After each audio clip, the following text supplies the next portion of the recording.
Matthew 21:28 gets into the parable of the two sons. And I think I may have spoken about this about a month ago. It was reiterated in the message today at church when the father asked the one son to go out and help till the yard. And the son said, "No, I won't." And then he went to the next son and said, "Son, will you go out and till the yard?" He said, "Yes, sir, I will." But that son didn't end up going out, but the first son who said he wouldn't did. So this was something he was sharing with the Pharisees, the religious leaders at the time, to expose their hypocrisy. Because he asked them which son was in the will of the Father, which one did the will of the Father. It was the first one, who was disobedient and rebellious at first, but then changed his mind and went out and did his Father's will. While the second one, who claimed to be willing to do his will, didn't. And so I think that's a lesson we all need to be reminded of from time to time, because it's very easy to consider ourselves Christians, consider ourselves believers, but then not do what we're called to do. One of the things we are called to do is to feed the sheep. That means other believers, to be there for them in times of crisis, in times of struggle, in times of joy to celebrate with, in good times and in bad times. And so when people aren't showing up to church, you should check in on them. And when people are going through health problems, you visit them.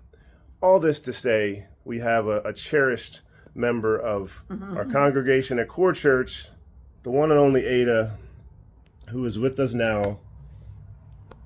He knew us in our mother's womb.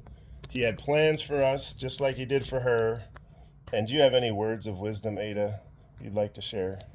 God knew the plan he had for our lives before we were ever conceived in our mother's womb. He knew that he was going to send someone like Courage and Jeremy into my life. So let's get back to the news of what's going on today. See, I got a head rest, and that was the first stone that my stepfather cut. That's a Gerard or Gerard, I don't know what they call them, but it has a white stone in the middle of it. Oh well. Well, God has definitely kept you around a long time because he's had a plan for you, and you've planted a lot of seeds. How many generations, how many great grandkids? Well, when I was born, there was 5 girls, but now we have 5 girls.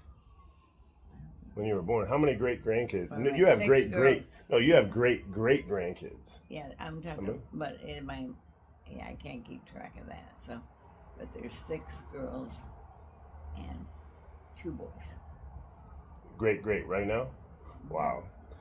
And so God keeps us around through better or worse, and we're to cherish every day and to be there in fellowship. Hebrews 10:25, do not neglect the establishment of the brethren. Any final words as we sign off, Adah? Yes, I love you all. Come and visit anytime you want. Unannounced or announced, it doesn't matter. God knows the plan he had for my life before I was ever conceived in my mother's womb. Amen. God bless you guys. We'll see you tomorrow.